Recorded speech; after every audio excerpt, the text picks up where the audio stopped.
طاعون سنعلم من الذي استقر عليه الرأي في الترشيح عموم الناس، ثم نتشاور مع كل القوى السياسية وقد نختار شخصية نقف وراءها من الموجودين حاليا أو من غيرهم إذا كان هناك مرشحين آخرين.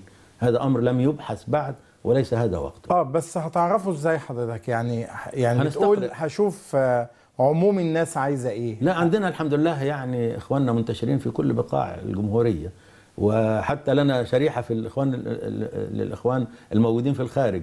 هذه الآراء كلها لنا فيها شريحة ممثلة تماما لقطاعات الشعب المصري، وأيضا زي ما عملنا في مجلس الشعب والجلسة الإجرائية اللي كنا نحب جدا أن الشعب المصري يراها أمس، أن في توافق طيب على هذا المستقبل.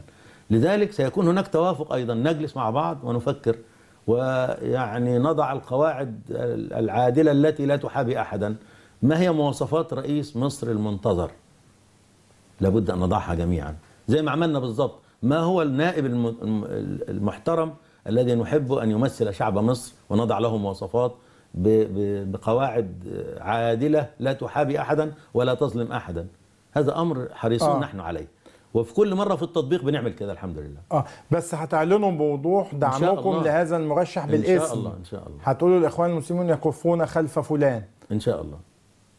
فلان ده مين؟ نحن وكل القوى السياسية. لا لسه يعني حقيقة وأصدقك. بس بين قوسين أنتم تقولون مع إلا الدكتور عبد المنعم أبو الفتوح، لأنه واضح أن هناك عقاب يتعلق بالالتزام داخل الجماعة. أرجو أن يكون كلامي فيه واضح. أني أنا قلت شخصيا أني لن أعطيه صوتي لأنه هو شخصية محترمة ونقدرها، ولكن هذا واجب عندما يخالف قرار اتفقنا عليه معه أن نرفض هذه المخالفة التزاما بمبدأ وقاعدة.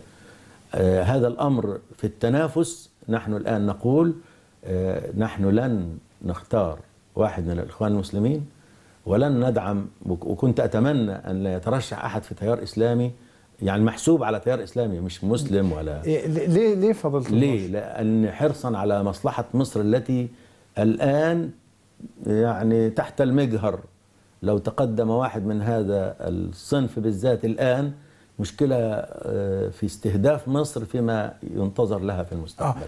تقصد استهداف خارجي ودولي؟ نعم كما حدث مع حماس بالضبط. والآن الحمد لله المشهد بيعود مرة أخرى ليحقق ما قلناه نحن: رئيس توافقي لمنظمة التحرير الفلسطينية، وانتخاب جديد لرئيس جمهورية، رئيس دولة، وهناك انتخاب أيضا لرئيس وزراء جديد ليس لا من حماس ولا من فتح، شخصية توافقية. والآن يعلن كل الكتلتين أن كل واحد منهم يريد أن يترك موقعه كرئيس وزراء، وأن يتم انتخاب جديد لرئيس دولة متفق عليه تحت مظلة منظمة التحرير الفلسطينية التي تجمع الآن كل فصائل الفلسطينيين. وهذا مشهد يؤكد ما قررناه نحن في مصر هنا، أن المصلحة تقتضي الآن أن يكون شخصية وطنية توافقية ذات قيم طبعا ومبادئ. ليست من التيار الإسلامي. لا أقول ليست محسوبة على هذا التيار الإسلامي، لأنه الآن يعني يستهدف وتستهدف مصر من ورائه ليفشل هذا المشروع. طب يمكن أن يستهدفوا أيضا من خلال التيار الإسلامي إذا حصل على أغلبية نيابية؟ ده في رأيي أخطر يعني. لا، أنا أعتقد أن تعاملهم الآن بشكل واضح مع هذه الأغلبية النيابية، لأنه البرلمان ليس جهة واحدة. البرلمان الآن توافقي بقرارات يضعها البرلمان ككل، لا يستأثر بها فريق الآن أبدا.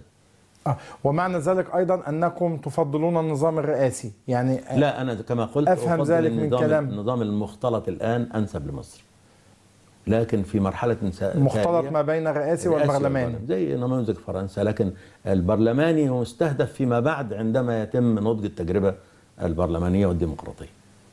طيب، لكن هل أخطأتم حينما صارع البعض وقال إنه من حقنا ما دمنا قد حصلنا على الأغلبية النيابية أن نشكل الحكومة، ثم تراجع الإخوان المسلمون بعد ذلك وقالوا إنه يعني لا نتشبه بهذا المطلب؟ يعني هل تريدون تشكيل الحكومة؟ أنا أحب أن أقول نرجو أن يعني لا يتصيد لنا أحد كلمات مخالفة للكلمات الرسمية التي أعلناها. نحن أعلنا رئيس توافقي، وزارة توافقية، لابد أن يحدث هذا، ممثلة لكل من تم اختياره من الشعب المصري. هذه قضية زي البرلمان بالظبط، ما بنختاره الآن وبنضع له قواعد. الاستئثار بأي سلطة من هذه السلطات شيء عفى عليه الزمن خلاص. لن يتحدث أحد الآن نيابة عن شعب مصر. شعب مصر بكل مكوناته يمثل، فوزارة ائتلافية أيضا هي التي نتمنى أن تحدث، وسيكون لنا هذا الأداء، وأعتقد أن احنا أوفياء بهذا الوعد مع شعبنا إن شاء الله.